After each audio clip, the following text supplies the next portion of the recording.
que moi, je voudrais dire déjà que je ne connais absolument pas le mouvement altermondialiste de façon précise, militante. Je n'ai jamais milité dans une organisation altermondialiste. Donc, quand les militants m'ont demandé de faire un propos, je me suis acheté un certain nombre de bouquins. Il se trouve qu'il y a 2-3 ans, j'avais publié un recueil de textes de copains néerlandais. Je ne sais même pas si je vais amener ma faute. Je vais pas amener ma faute, mais bien. Peu importe. De copains néerlandais qui eux, avaient milité dans le mouvement intermondialiste en Hollande entre 98 et 99, donc juste après Seattle et tout ça, puis qui en étaient partis en émettant un certain nombre de critiques. Donc j'avais leur vision, mais à partir de la question de la Hollande, bon, je lis le monde diplomatique depuis des années, donc je connais à peu près les idées, mais au niveau de l'origine, d'où ça venait en France et dans le monde, j'avoue que je n'étais pas très renseigné. Donc j'ai voulu dans une première partie déjà vous restituer grosso modo ce que j'ai appris, ce que vous savez peut-être déjà, à partir d'un certain nombre de dates et de faits pour comprendre pourquoi le mouvement altermondialiste il est né et quand est-ce qu'il est né exactement. Bon, déjà, comme dans tout mouvement, d'abord, chaque fois qu'on parle d'altermondialisme, les gens disent il n'y a pas un altermondialisme, il y a des altermondialistes, il y a je ne sais combien de mouvements altermondialistes. On ne peut pas comparer, je ne sais pas, les 10 millions de paysans qui sont organisés dans l'état du Karataka avec un groupe de réflexion de 60 chercheurs à l'université qui donnent des conseils aux États. Mais par contre, ces gens-là sont ensemble. On ne peut pas comparer la CGT avec ses 600 000 membres et le CD-Team avec sa cinquantaine de membres et ainsi de suite. Donc le mouvement altermondialiste, c'est quelque chose d'extrêmement, hétérogène. Il ne s'est pas toujours appelé comme ça d'ailleurs. Exactement. Alors, donc la première chose, c'est qu'en fait, le mouvement intermondialiste, c'est pour ça que j'ai fait une première partie qui s'appelle les précurseurs.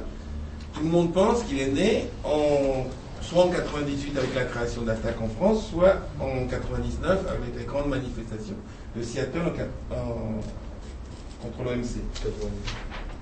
Or, en fait, il y a eu des mouvements pour l'annulation de la dette et des anti-sommets, enfin des contre-sommets, dès 1984. Le premier grand contre-sommet, il y avait un sommet du G7 à Birmingham, et il y a un groupe d'organisations religieuses chrétiennes qui étaient à l'origine d'un truc qui s'appelait l'autre sommet économique, qui était organisé à Londres, et ils ont été reçus, ils ont envoyé une délégation au sommet du G7 pour demander l'annulation de la dette.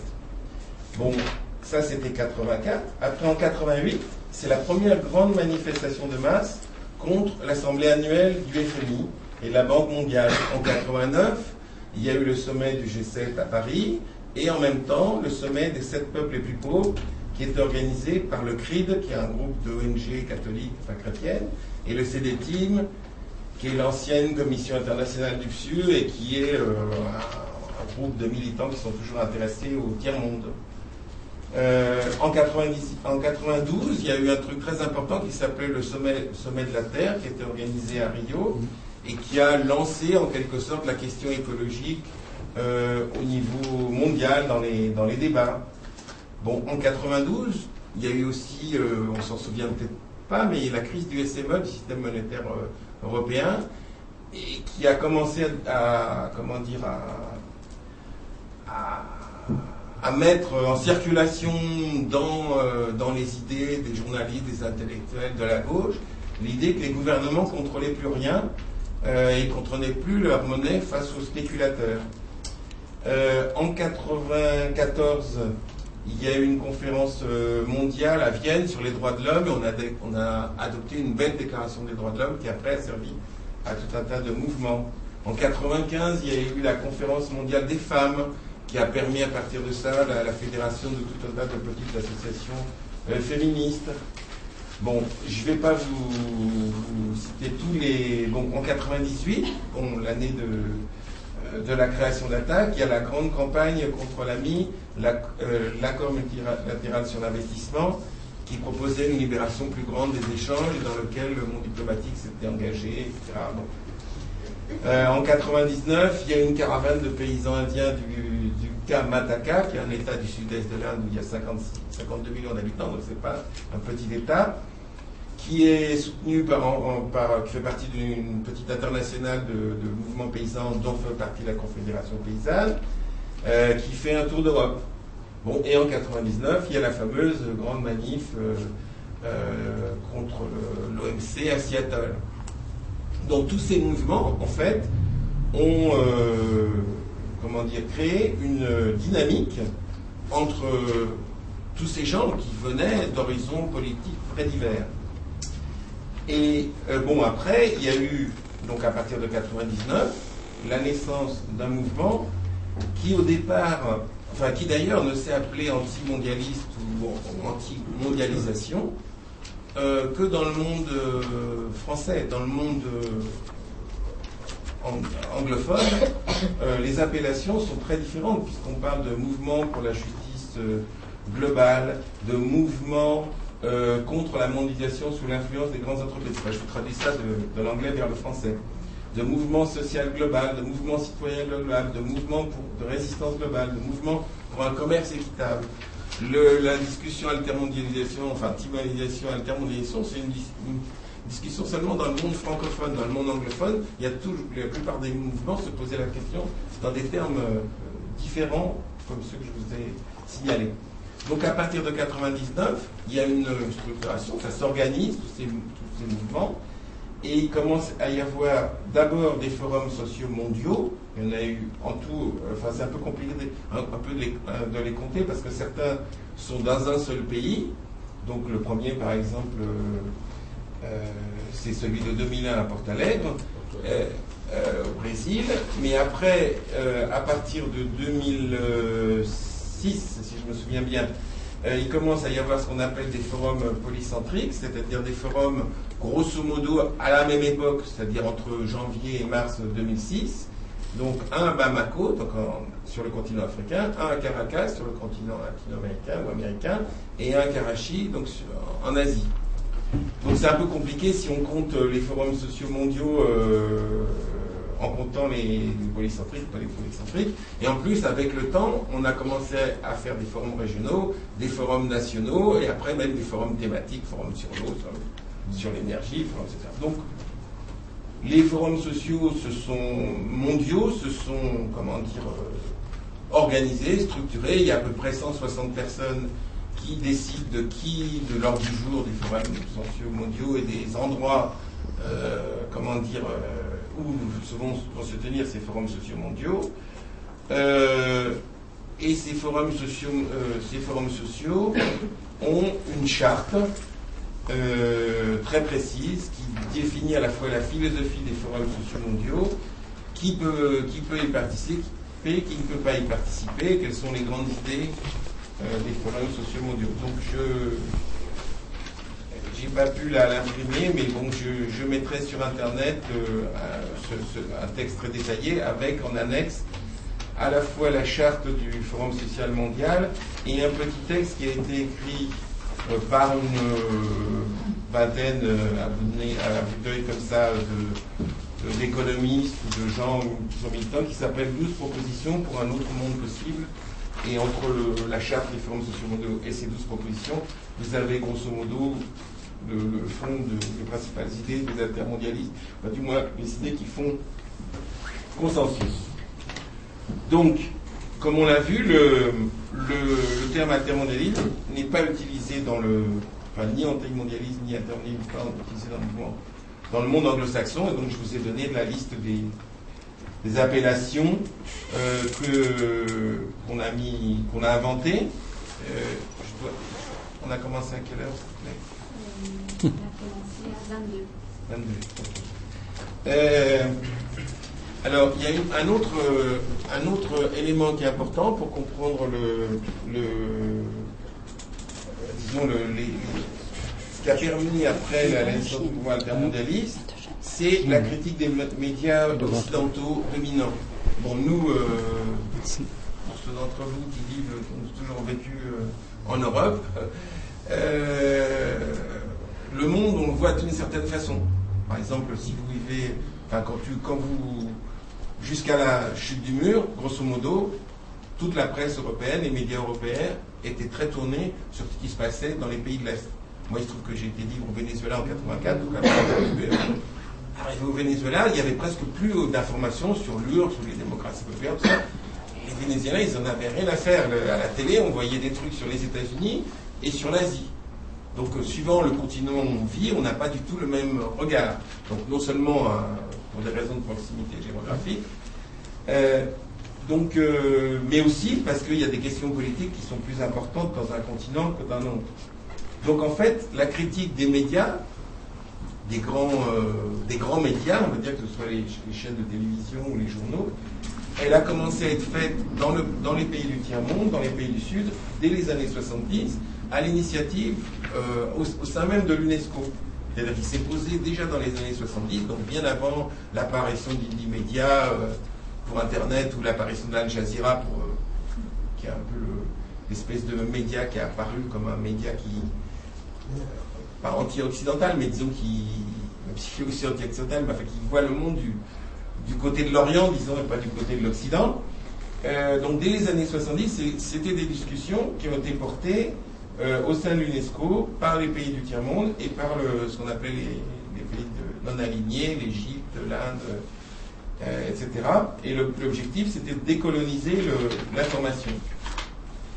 Et aussi, dans la même époque, il y a eu, c'est-à-dire les années 70, un certain nombre de journalistes, de sociologues de gauche qui ont décidé de créer des journaux ou d'utiliser des journaux, des mensuels en général, qui présenteraient une autre vision que la presse, disons que le Figaro, le Monde, je pourrais presque dire Libération, parce qu'aujourd'hui, Libération, c'est un journal qui reflète le point de vue des classes dirigeantes. Bon. Donc c'est comme ça que dans les années 70, Claude Julien est rentré au monde diplomatique et a fait évoluer le monde diplomatique dans certaines directions. C'est comme ça que sont créés des journaux comme Politique Hebdo, qui aujourd'hui s'appelle Politis, ou qu'un mensuel qui s'appelle Alternative économique, etc. Tous ces médias sont des produits d'une nouvelle génération de journalistes, d'un journaliste intellectuel qui ont décidé de créer une contre-culture avant même la création d'ATTAC, des universités populaires, de tout ça. Le dernier point qui a précédé la naissance de l'altermondialisme, c'est les mouvements paysans. C'est quelque chose moi, je ne m'étais pas vraiment rendu compte. Et en fait, il y a toujours eu des mouvements paysans, c'est pas nouveau. Ce qu'il y a de nouveau à partir des années 70, c'est qu'il y a des mouvements paysans du Nord qui s'allient à des mouvements paysans du Sud pour définir des revendications communes. Bon, en France, c'était disons, surtout des cathos de gauche, des catholiques de gauche, au sein de la jeunesse agricole catholique, ou au sein du CNJA, le Centre national des jeunes agriculteurs, qui s'intéressait beaucoup au tiers-monde, parce que l'Église catholique s'intéresse beaucoup au tiers-monde, qui était sensible à la question de la dette, etc., à la question des prix des produits agricoles des pays du tiers-monde, parce qu'à l'époque on ne disait pas le Sud, on disait le tiers-monde, qui n'arrivaient pas à arriver en France, ou quand ils y arrivaient à des prix tellement ridicules que les paysans, c'était même pas la peine qu'ils fabriquent quoi que ce soit. Donc il y a eu en France donc la jeunesse agricole catholique, le CNJA, et un petit mouvement d'agriculteurs qui était une scission du grand syndicat des agriculteurs français qui s'appelle la FNSEA. Ce mouvement s'appelait d'abord la Confédération nationale des syndicats de travailleurs paysans, parce que nous on appelait à l'époque les paysans travailleurs, c'était plus court. Et après, c'est devenu, à partir de 87, la Confédération paysanne, que tout le monde connaît à cause de José Bové, enfin qu'on peut difficilement ne pas connaître à cause de José Bové, de sa présence dans les médias. Et donc, ces mouvements paysans, donc Confédération, enfin paysans travailleurs, Confédération paysanne, Jacques, etc., ils se sont mis à travailler aussi avec des ONG catholiques qui s'intéressaient au tiers-monde, le Secours catholique, le Comité catholique contre la faim et pour le développement, etc.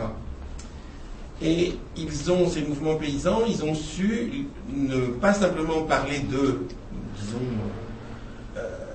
prix des produits agricoles, prix du blé, prix du riz, prix de la betterave, etc., mais lier la question de la façon dont on cultive la terre, donc les pesticides, les engrais, la mécanisation, etc., avec la question de l'environnement, les conséquences pour l'environnement. Donc, c'est pas un hasard si René Dumont était un écologiste, mais avant d'être un écologiste, c'était un ingénieur agronome. Il avait ça dans sa culture. Donc, le mouvement écologiste, lui aussi, a joué un rôle par rapport à l'élargissement des mouvements paysans du Nord et du Sud, qui ont essayé de se contacter et de faire des actions ensemble. La Confédération paysanne, c'est 15 000 paysans en France, c'est tout petit, par rapport aux 330 000 membres de la FNSEA, mais la Confédération paysanne fait partie de Via Campesina. Via Campesina, c'est 26 millions de paysans à l'échelle de la planète, donc c'est déjà plus costaud. Et les organisations paysannes aussi, elles ont appris à travailler avec d'autres mouvements, avec les syndicats, parfois avec les travailleurs ou les ouvriers quand ils étaient solidaires, on a pu le voir un peu en mai 68 à Nantes, avec les organisations de sans-papiers, plutôt avec les organisations de soutien aux sans-papiers qu'avec les sans-papiers, mais enfin bon, peu importe, avec les organisations qui sont nées, ce qu'on appelle, mais c'est un terme que je déteste, mais tout le monde utilise, les organisations des sans, c'est-à-dire les sans-logement, les sans-travail, les chômeurs, etc. Des organisations comme Droit au logement ou Agir contre le chômage. Droit au logement, c'est 1990, donc toujours pareil, avant la création d'ATTAC qui est 98. Agir contre le chômage, c'est 93, et Droit devant, c'est 94. Donc les organisations paysannes se sont rodées au départ en luttant contre la politique agricole commune au niveau de l'Europe, puis en dénonçant à l'échelle internationale les positions de l'OMC, de la Banque mondiale et du FMI et leurs conséquences, pas simplement sur les prix agricoles, mais aussi sur la famine, sur la pauvreté, sur l'absence de ce qu'on appelle l'indépendance alimentaire, c'est-à-dire la capacité d'un pays à donner à manger à peu près à tout le monde sans importer, comme par exemple le Venezuela qui apporte 80% de son alimentation. C'est évident que c'est un pays qui est entièrement dépendant du monde extérieur et de son pétrole en plus. Donc ça, c'était les précurseurs. Donc les gens qui ont créé le mouvement altermondialiste, disons officiel, c'est-à-dire les gens d'Attaque, puis après les gens des forums sociaux, c'était des gens qui venaient de plusieurs origines. Bon, du parti communiste, que moi, un peu comme Claude j'appelle le parti sténien, enfin peu importe, les trotskistes, les anarchistes, un peu, et des chrétiens qui étaient engagés dans des organisations humanitaires de toutes sortes. Et ça, c'était, disons, parmi les gens très politisés, et qui, dans les années 90, ils ramaient beaucoup. Là, je lisais, pendant que tu parlais, tu m'excuseras, je lisais un article que je n'avais pas lu d'une femme qui s'appelle Isabelle Sommier, qui est une espèce de spécialiste de tous les mouvements, et elle dit, nous, on a fait des études en 2002-2003, quand on a été au Forum social mondial de, je crois que c'était Saint-Denis, 2003, et on s'est rendu compte que les gens qui étaient militants, ils militaient au moins dans 2 ou 3 organisations à la fois.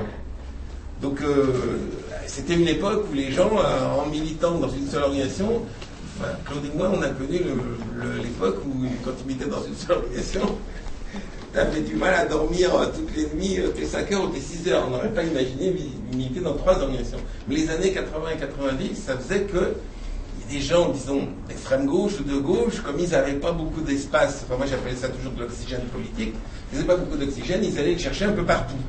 Alors ils allaient vers les sans-papiers, vers les chômeurs, vers les mouvements de solidarité avec les pays du tiers-monde, etc. Et évidemment, en étant membre de 2 ou 3 organisations, tous ces gens-là, ils ont appris à bosser ensemble.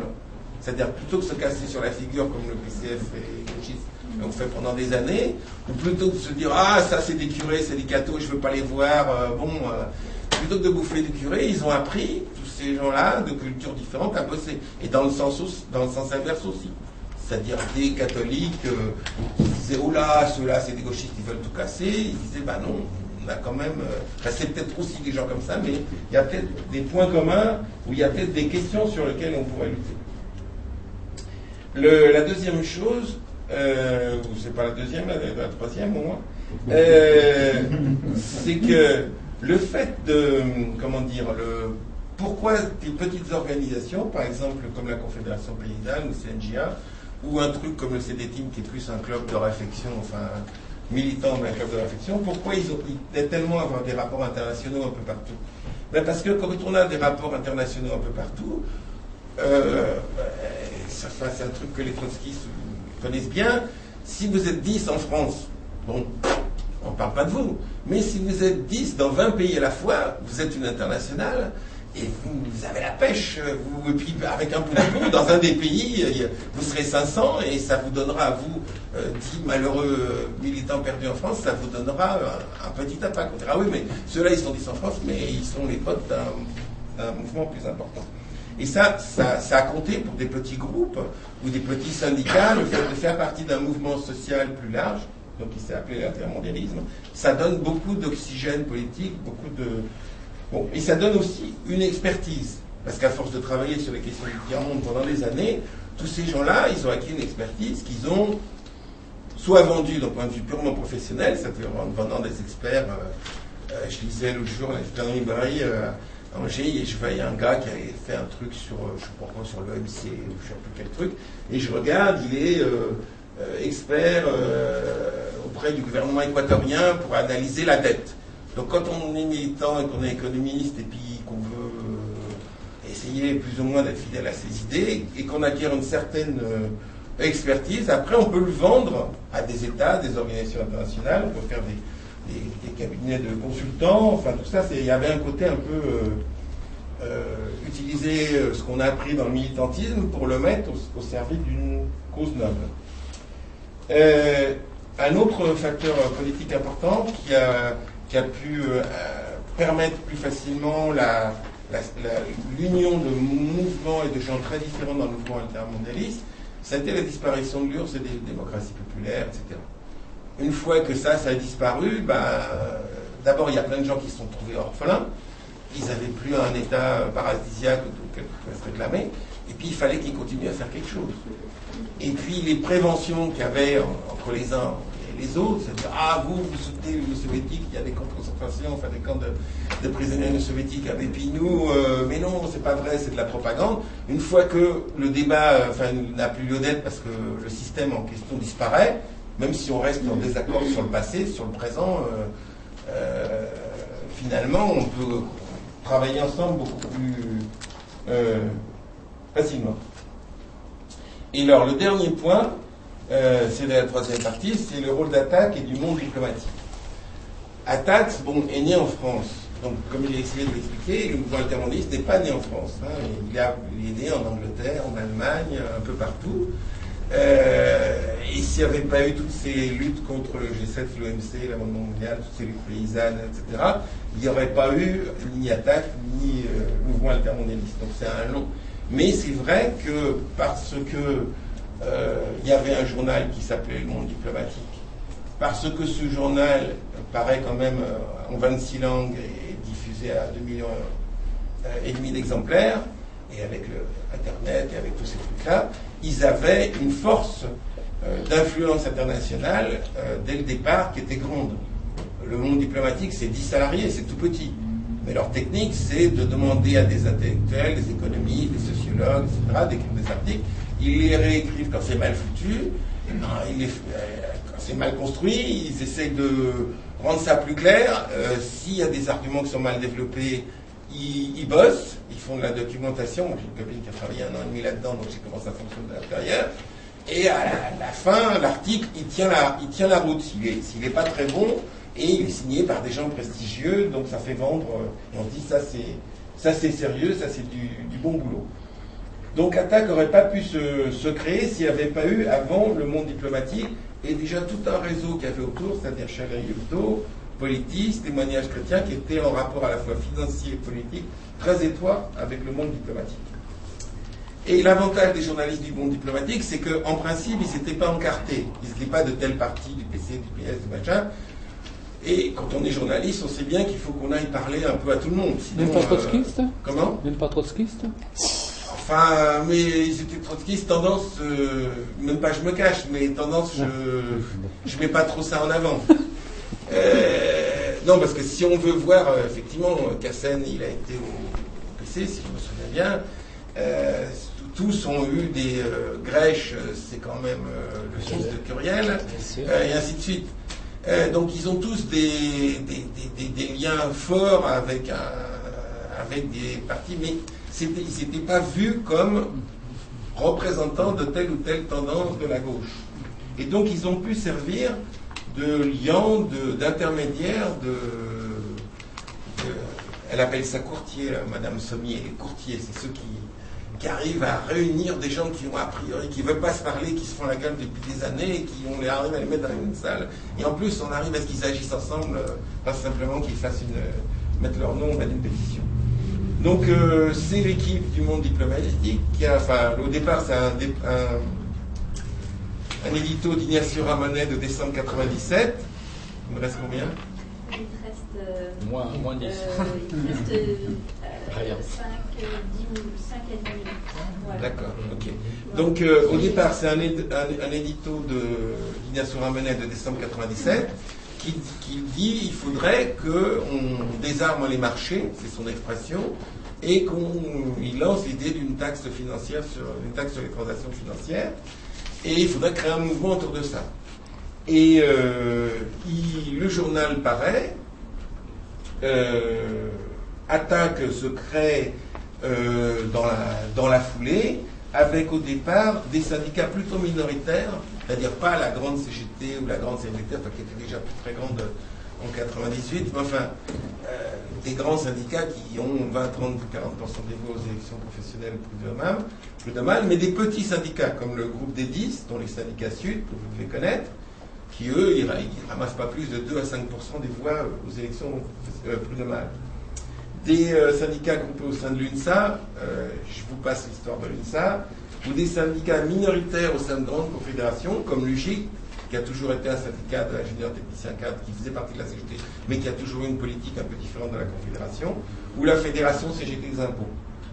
Donc, des syndicalistes, bon, le monde diplomatique, des syndicalistes plutôt de petits syndicats, bon, les partis politiques après qui sont venus, des associations militaires et des ONG. Et donc, le travail du monde diplomatique, ça a été de mettre tous ces gens, enfin, les journalistes, tous ces gens, il faut que vous mettiez dans une salle, il faut créer une organisation ensemble, et ils ont créé Attaque donc en 98. Voilà. Donc, le rôle du monde diplomatique, c'est pas simplement celui de fournir des idées, ça a été aussi de mettre ensemble des gens qui n'avaient pas forcément énormément de choses en commun, mais qui déjà, à cause de tous les mouvements dont j'ai parlé depuis les 15 dernières années qui ont précédé 98, qui déjà se connaissaient un peu mieux et se faisaient un peu moins la tête. Et quand Attaque s'est créée, au départ, Attaque, c'est une association de loi de 1901 dont les membres ne sont pas les individus. C'est pour ça, quand tu racontais que vous êtes fait jeter par Attaque, c'est normal, parce que, enfin, normal, entre guillemets, c'est leur façon de fonctionner. C'est-à-dire, sont membres d'Attaque, non pas des individus, mais des organisations. Donc, CGT temps, enfin, je sais pas, 2 pour la CGT, 1 pour le CDTIM, 1 pour Droit Devant, 1 pour ceci, 1 pour ça. C'est comme ça qu'ils fonctionnent. Donc, on peut être, admettons que tous ensemble, nous, on crée un groupe de spécialistes de la dette. Eh bien, on aura droit à un représentant dans Attaque. Alors que si vous ici, vous représentez 500 000 personnes parce que vous êtes dans des organisations, eh bien, vous aurez droit aussi, admettons que vous soyez les délégués de toute la France d'un syndicat, les 500 000 personnes, ben vous aurez peut-être 2 membres au conseil d'administration d'Attaque, ou pas beaucoup plus. Donc au début, c'est un truc pour verrouiller, pour empêcher les groupuscules de prendre le pouvoir, de tout ça. Le manque de peau, ils reçoivent des centaines et des centaines et après des milliers de lettres. Ils font une réunion qui a un succès où il y a 5000 personnes et des gens dehors, et ils se retrouvent avec 30 000 membres en même pas un an. Et là, ils se trouvent face à un gros problème, donc ils n'avaient pas prévu. Ils avaient prévu de créer un conseil scientifique, qui existe toujours aujourd'hui, il y a 100 membres à peu près, qui sont tous des sociologues, des économistes, etc. Ils avaient prévu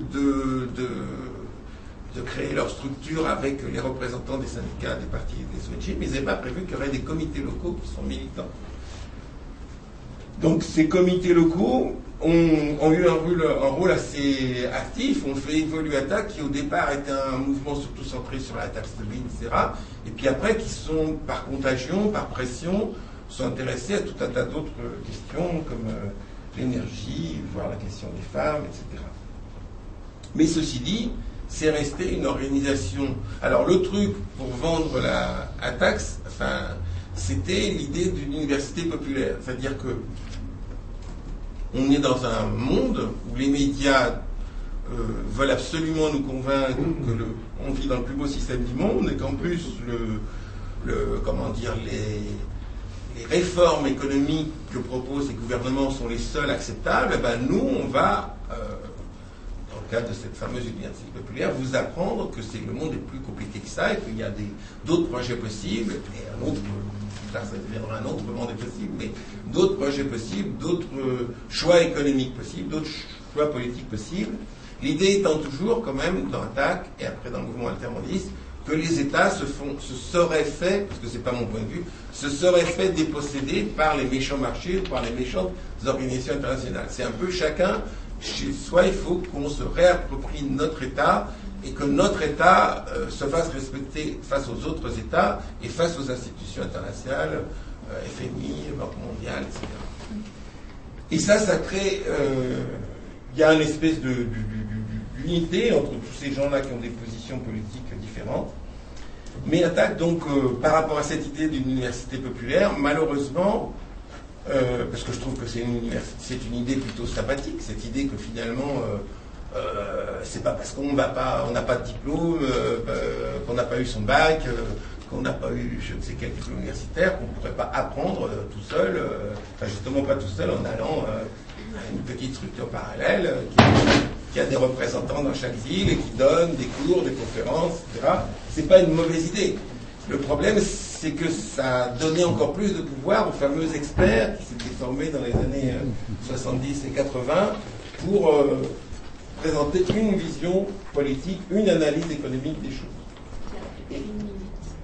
Non.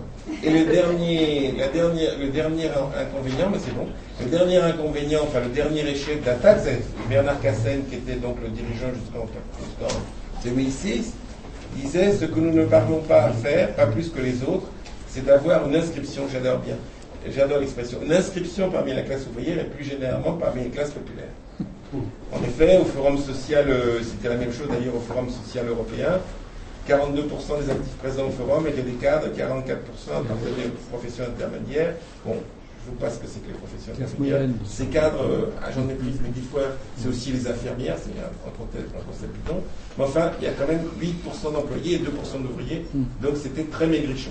Et dans les forums sociaux internationaux, Porto Alegre, par exemple, 73% des participants interrogés avaient un niveau universitaire, ce qu'en Amérique latine, quand on connaît le coût des études. Bon. Et même chose, 2005, Forum social mondial Porto Alegre, 80% des latino-américains présents et 88% des personnes venant d'autres pays avaient un niveau universitaire. Donc le mouvement altermondialiste, ça a été un mouvement, enfin ATTAC, ça a été un mouvement, dès le départ, un mouvement altermondialiste, après quand les élections étaient rendues, où il y avait une surreprésentation des gens diplômés par rapport aux objectifs de ce mouvement. Je m'arrête.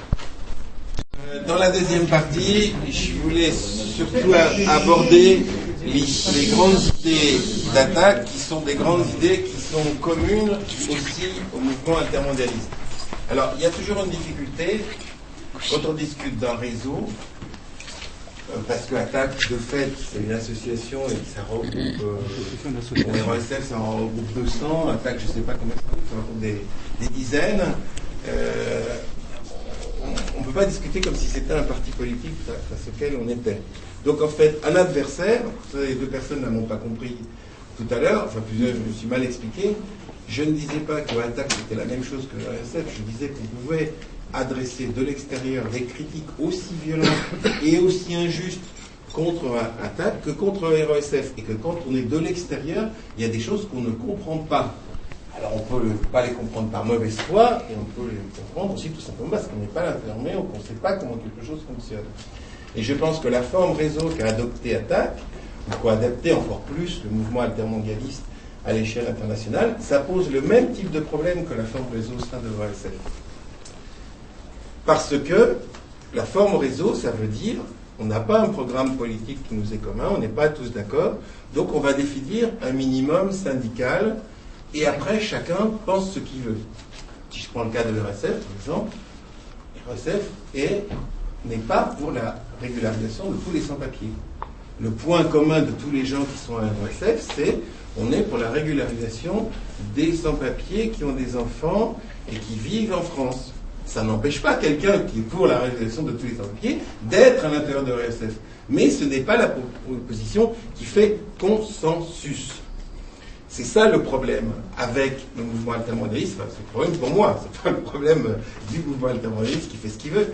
Mais pour moi, qui est, disons, un espoir ou l'idée qu'il faut une révolution sociale et il faut vraiment, disons, réfléchir à comment on peut se débarrasser du capitalisme, le problème d'attaque des mouvements altermondialistes en général, c'est qu'il y a un consensus qui est un consensus minimum, et que ce consensus minimum, pour moi, ce n'est pas un altermondialisme, c'est un altercapitalisme. Donc, je vais dire les choses, j'ai dit les choses de façon plus brutale, c'est-à-dire que l'altermondialisme, au nom d'une critique d'une partie des défauts du système capitaliste, de fait, met de côté ce qui est le plus important dans le capitalisme. Alors, la première divergence, et la première chose que je trouve négative, c'est l'idée de centrer la critique du capitalisme seulement sur un aspect qui serait le néolibéralisme. Il y a même dans ce petit bouquin un article de René Passet, je crois que c'est son prénom, René, c'est son prénom, enfin Passet, qui dit le libéralisme, il y a eu des grands intellectuels, des grands penseurs, c'est respectable. Le libéralisme, au niveau des idées, c'est pas respectable. Et puis une petite note où il dit certes, le libéralisme, il y avait des individus respectables, mais quand même, ça a eu des conséquences horribles. Et je pense que la focalisation des altermondialistes sur un seul aspect, le néolibéralisme, qui serait une espèce de philosophie qui est présentée comme une philosophie de la mondialisation, de la domination du monde, complètement en rupture avec tout ce qui s'est passé dans les 400 années précédentes du capitalisme, ça, c'est se centrer seulement sur une petite partie du problème. Dans le bouquin de Massia, là, Gustave Massia, qui est vice-président de l'ATTAC, qui s'appelle une stratégie altermondialiste, il explique, grosso modo, quelles étaient les grandes phases, les 4 grands cycles du capitalisme depuis les années 1790. C'est pas son idée à lui, c'est l'idée d'un économiste qui s'appelle Kondratiev, excusez-moi. Donc les cycles de Kondratiev, c'est des cycles économiques qui durent entre 50 et 60 ans. Il y en a eu 4. Le dernier, selon pas Kondratiev parce qu'il est mort en 1945, quelque chose comme ça, même avant-guerre, je crois. Le dernier cycle, donc, pour la majorité des économistes, on va dire, de gauche, ce dernier cycle a commencé en 1945, je ne vais pas vous faire l'histoire du capitalisme depuis 1790, hein. Donc de 1945 à 1975, c'est quoi? Les 30 glorieuses, tout le monde connaît ça. Donc c'est la phase A, la phase ascendante, et après, de 1975 jusqu'à aujourd'hui, et jusqu'à, je ne sais pas, on serait dans la phase descendante. Et ces fameux cycles de Kondratiev, ce sont des choses qui sont répétées précédemment. Mais pour nous expliquer que cette phase descendante, elle est absolument démoniaque, on balance sur les années, on fait un portrait idyllique des années 45-75, et on fait un portrait démoniaque des années 75-2010. Alors, vous pouvez penser que j'exagère, bien sûr, j'exagère. Le but, c'est toujours de tordre le bâton dans un sens pour essayer de marquer des points, de convaincre ses adversaires, mais bon. Et là, je vais prendre quelques citations de Massia, là, dans son bouquin. Donc de 45 à 75, l'État-providence a réussi à assurer une répartition plus équilibrée des gains de productivité entre les salaires et les profits. Il a réussi à assurer la garantie de l'emploi, la santé, l'éducation, la démocratisation, la redistribution massive des revenus par la fiscalité progressive, le salaire indirect et la protection sociale. Bastien écrit « L'État-providence se préoccupe alors du plein emploi. Il stabilise une large partie de la classe ouvrière et favorise la montée des couches dites moyennes. » Le syndicat Sud-PTT, il a une formule que j'ai trouvée géniale, c'est « L'État, c'est un rempart contre le capitalisme. » Donc en fait, l'État, c'est un rempart contre le capitalisme. Donc entre 45 et 75, on avait des États forts, des États qui avaient grosso modo une politique keynésienne, sociale, et comme le dit ce brave René Passet, nombreux sont ceux, qui est quand même du Conseil scientifique d'attaque, nombreux sont ceux qui évoquent avec regret ce cercle vertueux fordiste, fondé sur une augmentation de la consommation des ouvriers, et où les syndicats savaient qu'il n'y avait pas de salaire convenable sans profit permettant d'investir. Donc, on nous explique de 45 à 75, il y avait des patrons qui acceptaient de discuter, qui acceptaient de lâcher un peu de lest, on les laissait faire des profits, et en échange, les ouvriers, leur salaire augmentait progressivement, ils avaient plus de droits sociaux, ils pouvaient s'acheter une voiture, un frigidaire, et ils consommaient, etc. Tout était merveilleux. Premier problème, c'est que ce tableau-là, qu'on nous vend aujourd'hui dans l'intermondialisme, il ne correspond pas à la réalité que moi j'ai vécue. Dans les années 60, je me souviens très bien des manifs de la CGT, des tracts du PCF, pour ne pas parler de l'extrême gauche, dénonçant les attaques contre les antisociaux, la paupérisation relative de la classe ouvrière, etc. On peut peut-être dire qu'ils n'ont rien compris à l'époque, et maintenant, 40 ans après, ils ont enfin compris qu'ils ont vécu pendant 30 ans dans un paradis et que maintenant, on leur tire le tapis sous les pieds. Bon, déjà, ça, j'ai un petit problème. Et si je parle de l'Allemagne, qui est un État qui, grâce, comme le disait tout à l'heure Claude, à une destruction massive, a aussi complètement renouvelé ses infrastructures, son économie, etc., après la Seconde Guerre mondiale, quand on lisait la presse d'extrême gauche sur, et pas même de gauche, sur l'Allemagne, dans les années 70, c'était un pays quasiment nazi. Personne disait que les ouvriers mangeaient bien, que c'était le plein emploi, qu'il y avait la protection sociale, etc. Donc il y a quand même un décalage entre moi, ce que j'ai vécu dans ces années-là, la façon dont la gauche et les syndicats décrivaient ce qu'était l'Europe, et le tableau qu'on est en train de nous vendre aujourd'hui. Le deuxième problème, plus grave avec cette idée, bon ça on peut dire c'est un peu une divergence, un point de vue, c'est que cette fameuse période keynésienne, 35-45, ces 30 glorieuses, on l'appelle comme on veut, ou la façade du site de Combatiev, peu importe, ça concerne quoi dans l'humanité? Ça concerne une toute petite partie de l'humanité. C'est même pas les États-Unis, encore, enfin bon, on va dire, pour être généreux, les États-Unis, le Japon, l'Australie, la Nouvelle-Zélande et l'Europe de l'Ouest.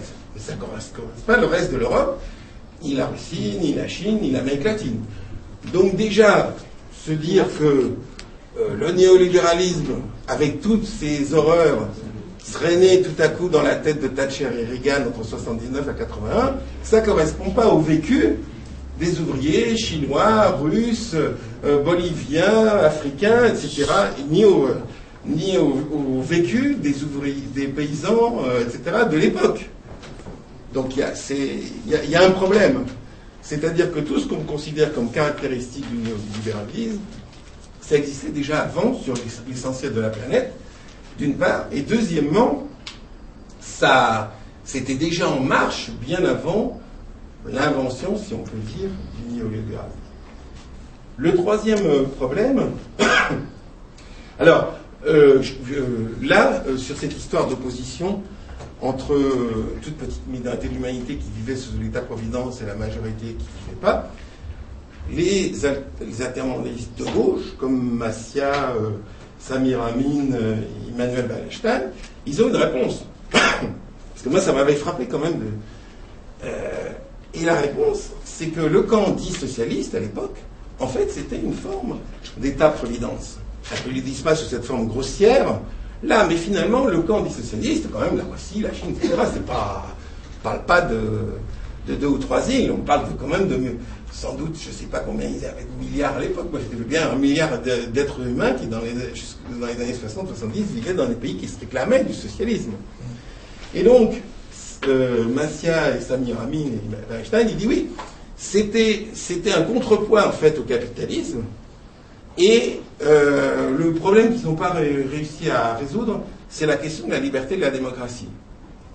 Et là encore, c'est tant mieux que dans le mouvement altermondialiste, il y a des gens qui croient que le seul problème qu'il y avait dans les pays dits socialistes, c'était le problème de la liberté et de la démocratie. Je vous conseille Salaire aux pièces de Miklos Arachi qui raconte comment on bossait dans les usines en Hongrie. Je vous conseille de lire tous les bouquins que vous pouvez trouver sur la condition des ouvriers ou des paysans en Union soviétique. Ce n'était pas simplement un problème de petite liberté qui manquait, de démocratie qui était déficiente. C'était la pollution, le gaspillage des ressources naturelles, la priorité à l'industrie lourde, l'incapacité d'assumer à ce que les gens arrivent à bouffer, les accidents du travail, la hiérarchie, la division des salaires, parce que dans une usine soviétique, même s'il y avait un peu plus d'ouvriers apparemment dans le camp dit socialiste qui arrivaient à l'université, il y avait aussi une hiérarchie sociale très importante. Le chef ne faisait pas de la même façon que le paysan d'un kolkhoz. Donc, mais pourquoi il y a cette vision? Pourquoi c'est important de souligner cette vision-là qu'il y a au sein du mouvement altermondialiste, qui est une espèce de nostalgie d'une époque idéale où il y avait d'un côté l'État-providence en Occident limité, et de l'autre côté un système qui avait des défauts, mais qui était finalement une forme d'État-providence dans les pays socialistes. Et c'est important parce que c'est un trou noir de la pensée, c'est quelque chose qu'ils n'arrivent pas. Parce que si on voit les choses d'une autre façon, c'est-à-dire que le monde, en fait, connaissait les mêmes processus qu'on trouve aujourd'hui, disons, que dénoncent les altermondialistes comme quelque chose de nouveau, à ce moment-là, leur théorie, elle ne tient pas debout. Le dernier point, qui, moi, en tant que militant, me gêne beaucoup, c'est que dans cette théorie du néolibéralisme, qui serait juste une idéologie qui dominerait le monde, qui ferait qu'une petite oligarchie manipulerait les finances, et ce serait la manipulation des finances qui créerait les crises, la misère, etc.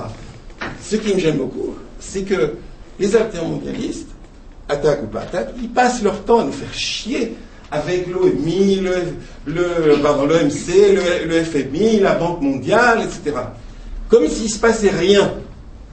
Un exemple, la crise du Mexique financière, soi-disant financière, il y a quand même un lien. Les zapatistes, 94, la crise financière, 95.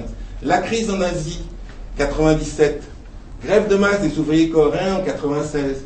Et ainsi de suite. C'est une vision de l'histoire où les ouvriers, les employés, les paysans, c'est toujours des victimes d'une minorité de profiteurs. Jamais on réfléchit dans ce genre d'analyse sur le rôle actif des ouvriers. Y compris le rôle actif, on sait par exemple que toute l'industrie automobile a été changée, le fonctionnement, à cause des grèves des OS. Donc il y a un côté positif, c'est-à-dire que les OS on a eu marre d'être mal payés, de travailler dans des conditions terribles, etc. sur la chaîne. Ça a créé une grande solidarité, ça a permis des avancées au niveau des salaires, et puis après les patrons, ils ont inventé des façons de restructurer les usines en automatisant la production, etc. Donc dans le système capitaliste, il n'y a pas d'un côté des victimes exploitées par une minorité de spéculateurs, de plutocrates, etc. Et quand on va sur les sites d'extrême droite, comme par hasard, ces plutocrates et ces spéculateurs sont tous juifs, hein, c'est ceux-là qu'on veut cibler. C'est pour ça que je me méfie aussi des idées qu'il y a derrière l'altermondialisme, cette idée du complot. En fait, ça rejoint une vieille idée qu'il y a toujours eu dans le mouvement ouvrier français, allemand, etc. C'est que l'histoire des Rothschild, aujourd'hui on n'entend plus parler des Rothschild, mais quand il y a eu Madoff, hein, il suffisait d'aller sur les sites d'extrême droite pour dire. Donc, derrière cette idée du complot, du financier qui domine le monde, il y a non seulement une incompréhension du capitalisme, mais il y a toujours un pont, une passerelle possible avec l'extrême droite. Et ça, c'est très, très dangereux. Et ça se vérifie, si j'ose dire, dans l'idée, dans le bouquin de comment elle s'appelle, Susan Jordan, Le rapport Lugano, qui n'est pas du tout un livre antisémite. Mais qu'est-ce qu'elle imagine? Un scénario, des scientifiques, remise d'un château, etc. Bon. C'est le même principe que celui des protocoles des stages de Sion. Hein? Donc il faut se méfier dans cette vision. Et il faut se méfier pourquoi? Parce que l'exploitation, contrairement à ce que monsieur ou je ne sais pas ce que tu as fait, disait tout à l'heure, l'exploitation, ça ne se vit pas simplement au casino, à la bourse. L'exploitation, ça commence dans le rapport de travail. Et ça, un patron ne l'entendra jamais. Un patron, pour lui, il travaille, et d'ailleurs c'est vrai, on passe beaucoup de temps dans son entreprise s'il veut qu'elle marche. Un patron, il a hérité d'un capital, et en général, vis-à-vis de son père, son grand-père, son grand-père, on ne pense pas qu'il a volé, il a trafiqué des esclaves, que ça. On pense que les parents, les générations précédentes, en ont sué pour arriver là, et parfois c'est vrai. Tout le monde n'est pas un tapis, c'est-à-dire quelqu'un qui a réussi à avoir ses premiers emplois bancaires en jouant au poker dans des cercles de poker clandestins où il a rencontré des gens qui avaient du mal à mettre leur argent en banque. Hein? Il a fallu lire 5 bouquins sur le tapis pour comprendre comment est-ce que ce mec qui faisait du porte-à-porte, qui était d'un milieu, comme on dit aujourd'hui, modeste, qui porte-à-porte pour vendre les escalateurs, comment est-ce qu'il a trouvé du fric? Depuis le 5e bouquin, j'ai compris. Participer à des cercles de jeu, et donc c'est le milieu qui l'a prêté du fric. Après, comme il avait de la tchatch, du bagou, il a appris à manipuler l'argent que lui prêtait, à partir de ce petit capital, disons illégal, ça lui a permis d'avoir des prêts bancaires plus importants, et puis après, il a eu la vie qu'il a eu. Mais le véritable rapport d'exploitation, ce n'est pas la finance, ce n'est pas la spéculation financière, ce n'est pas ça, c'est le rapport de travail. Et si j'avais une divergence vraiment fondamentale avec l'idéologie des mouvements altermondialistes, c'est ça. Le deuxième, c'est le truc dessus, l'État, c'est le rempart du capitalisme. Non, l'État et le capital ont toujours travaillé ensemble. C'est-à-dire que l'État, c'est l'État qui permet que s'il y a des ouvriers qui font grève, dans la majorité des pays, en Angleterre, en Hollande, en Allemagne, les ouvriers font grève, ils ne peuvent pas. Il faut aller devant un tribunal, et il faut demander l'autorisation au juge. Dans tous les nouveaux pays de l'Est, enfin les pays de l'Est et les ex-démocraties populaires, vous faites une enquête. Moi, j'avais fait une enquête en regardant les lois dans les nouveaux pays, enfin les nouveaux pays de l'Est libérés du pseudo-communisme. Ils ont tous des lois sociales impitoyables. Et c'est quoi ces lois sociales? C'est la justice. La justice, c'est quoi? C'est l'État.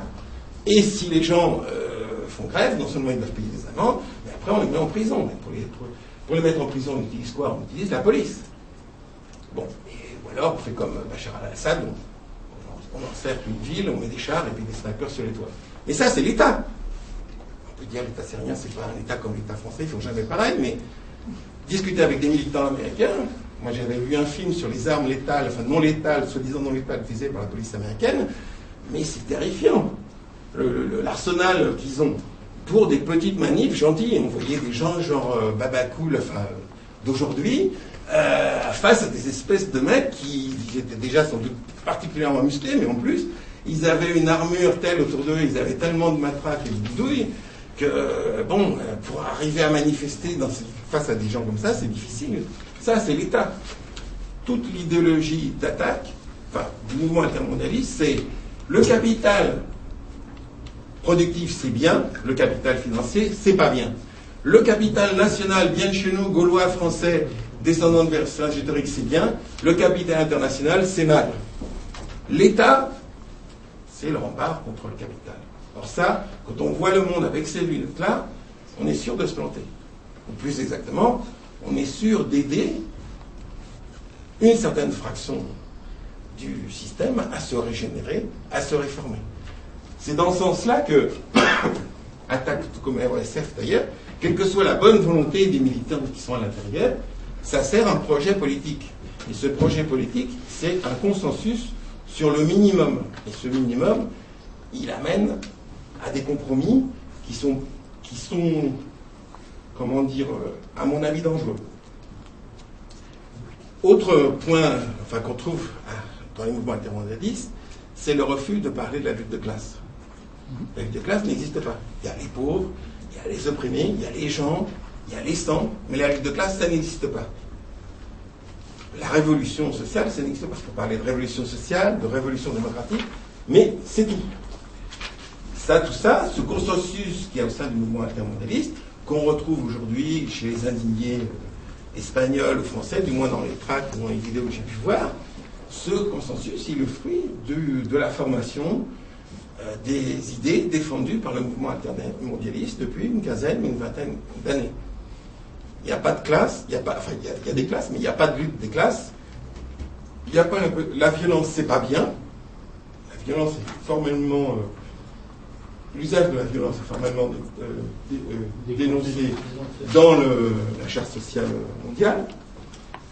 On ne remet pas en cause les régimes des pays de l'Est, je vous ai dit, à mon avis, pourquoi.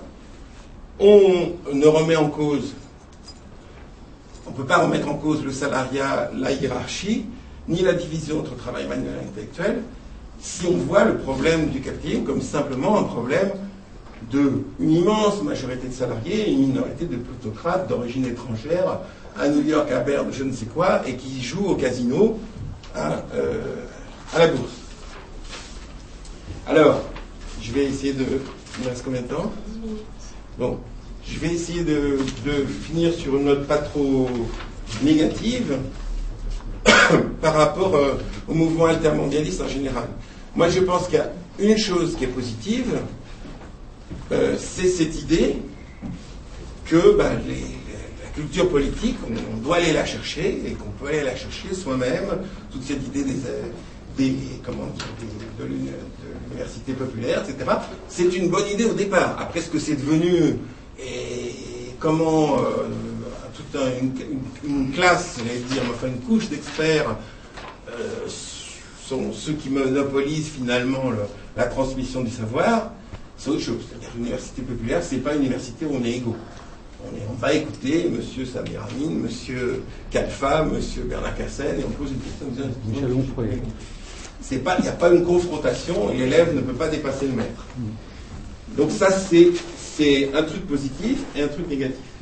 Le deuxième chose, c'est que je pense, comme l'a dit tout à l'heure Claude, qu'effectivement, le mouvement altermondialiste, c'est le produit, la réaction, mais ça, moi j'ai vu déjà dans les années 80, de la haine, de l'hostilité, de la haine, en tout cas de la méfiance vis-à-vis des partis politiques, et notamment des groupes d'extrême gauche.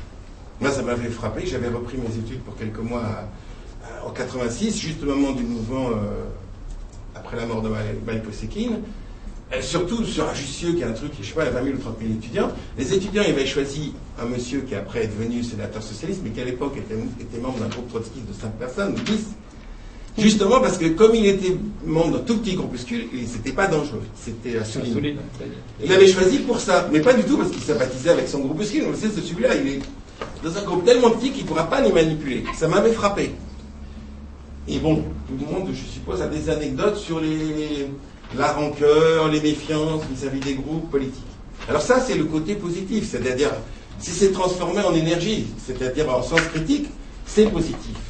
Mais si c'est pour finalement passer de la forme partie verticale avec un chef qu'on ne peut pas discuter ou avec des cadres qui vous expliquent que vous avez une divergence, à un modèle de réseau où en fait il y a ce que j'appelle moi un comité central invisible, c'est pas terrible. C'est pas terrible. Et je crois qu'on est dans cette période-là, c'est-à-dire qu'on a rejeté un modèle et on s'est précipité, à mon avis, un peu trop vite vers le modèle du réseau, comme si c'était un modèle vraiment démocratique, vraiment horizontal, vraiment... Bon. Parce que la pluralité des opinions qu'il peut y avoir dans les forums sociaux mondiaux, c'est-à-dire des théories du complot du 11 septembre jusqu'à toutes sortes de positions respectables ou sympathiques, ça met toutes les idées au même niveau. Et ça, cette idée que finalement toutes les idées sont respectables, sauf peut-être les idées fascistes, sauf en général les idées fascistes, c'est ennuyeux. C'est-à-dire qu'on est passé d'une période où les affrontements entre groupes politiques étaient extrêmement sectaires, et effectivement, soit tu étais de mon camp, soit tu étais un ennemi, soit tu étais de mon point de vue et tu étais dans mon camp, soit tu avais une position différente et tu étais mon ennemi, à un truc où, oui, bon, moi d'accord, tu penses qu'il faut supprimer la monnaie? Ouais, moi je suis d'accord, moi je pense qu'il faut un nouveau gouvernement à la Banque mondiale. Puis un troisième qui dit, moi je pense que Il faudrait faire des coopératives sympas avec une dizaine de personnes. Et puis un troisième, la multiplicité des projets sont tous mis au même niveau. Et ça, c'est pas bon. C'est pas bon pourquoi? Parce qu'il n'y a pas débat entre ces projets. Et qu'en fait, dans le mouvement altermondialiste, comme dans le réseau RSF d'ailleurs, il y a un groupe de gens qui ont plus de responsabilités que d'autres, qui ont plus de contacts, enfin de plus de responsabilités à tous les sens du terme. Parce que chaque fois qu'ils disent un truc, moi si je dis un truc, c'est pas très important. Si c'est les 3 ou 4 personnes qui sont régulièrement interviewées par Libération, Le Monde, etc., ou la télé pour RSF, si eux ils disent un truc, ça a un poids. À Attaque, c'est pareil. Si M. Dupont, dans un comité militant génial, dans une petite ville, dit un truc, bon, ça, d'abord, ça passera peut-être dans la presse locale, mais ça ne passera jamais dans la presse nationale. Si c'est Kalfa, Kassen, Mikonov, enfin, avant 2006, ça n'a pas le même poids. Donc, la forme réseau, elle pose un problème. Moi, je n'ai pas de solution. Je vous dis tout de suite, je n'ai pas de solution. Mais en tout cas, cette aspiration à la démocratie, cette méfiance vis-à-vis des chefs, je trouve que c'est positif. Malheureusement, c'est le pendant, c'est qu'il y a une hostilité, qu'il y a un manque d'esprit critique par rapport aux experts et une certaine naïveté par rapport à la forme réseau qui en elle-même serait bonne et serait pure de toute mauvaise intention. Le dernier point, j'ai encore le temps. Le dernier point, c'est la question du protectionnisme. Parce que ça, je pense que c'est quelque chose qui nous arrive à toute vitesse sur la figure. Mélenchon, Dupont-Aignan, Marine Le Pen, et après, qui sera le suivant sur la liste, on verra. L'histoire du protectionnisme, parce que déjà, c'est un enjeu dans d'autres pays d'Europe. Le problème de l'intermondialisme, justement, c'est qu'en ayant dénoncé qu'un seul ennemi assez limité, le capital financier, et en ayant fait l'apologie des États, pas des États tels qu'ils sont, mais tels qu'ils devraient être, qui devraient contrôler les marchés, etc., si on pousse un tout petit peu cette logique, eh bien on va vers des politiques protectionnistes. Et ça, c'est valable pour différents gens avec différentes philosophies. Ça peut être le protectionnisme au sens des petites communautés. On va faire des petites communautés autosuffisantes, hein, en Ardèche, ou près de Parnac, ou dans la forêt, la Candonne, et on va produire. Moi, j'étais en Grèce l'année dernière, dans un petit village, fortifié, où les gens fabriquent leurs vêtements, ont un petit terrain sur lequel ils cultivent des légumes, fabriquent leur huile, fabriquent leur ouzo local à le boyau. Ils ont besoin de personne. À la limite, il peut y avoir une guerre mondiale, une guerre nucléaire sur l'ensemble de la planète. Eux, ils ont tout. Ils ont à bouffer, ils peuvent se faire des vêtements, ils ont encore le savoir, parce que c'est pas simplement le fait d'avoir les trucs, mais ils savent encore faire.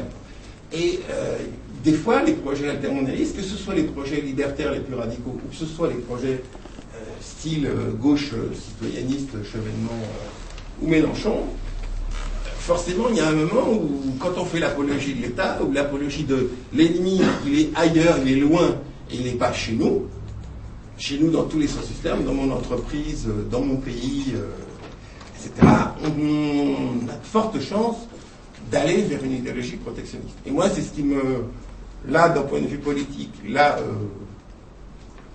aujourd'hui, dans la conjoncture politique actuelle, le prochain ennemi qu'il va falloir combattre, c'est le protectionnisme, parce que cette arme-là, l'extrême droite va l'utiliser, la droite, évidemment, va l'utiliser aussi, et une partie de la gauche l'utilise déjà. Donc la question, c'est est-ce que le mouvement altermondialiste il sera capable de lutter contre ce nationalisme? Si j'en crois les dirigeants latino-américains, Chavez, Morales et compagnie, on est mal barré si c'est eux qui doivent nous donner des clés pour ne pas tomber dans le piège du protectionnisme, de la dénonciation du problème comme étant toujours des multinationales et étrangères, et jamais du capital national. Je peux m'arrêter? Oui. Bon, d'abord, merci à Yves, qui, je le rappelle, est venu assez frais de Paris pour faire cette conférence. Il a beaucoup travaillé, et c'est juste par conviction militante et pour faire avancer le schmilblick, comme on dit, qu'il le fait. Donc, merci à lui. Moi, j'aurais énormément de choses à dire sur ce que tu as dit, mais je vais passer la parole à Yann qui a d'abord demandé et ensuite Marion.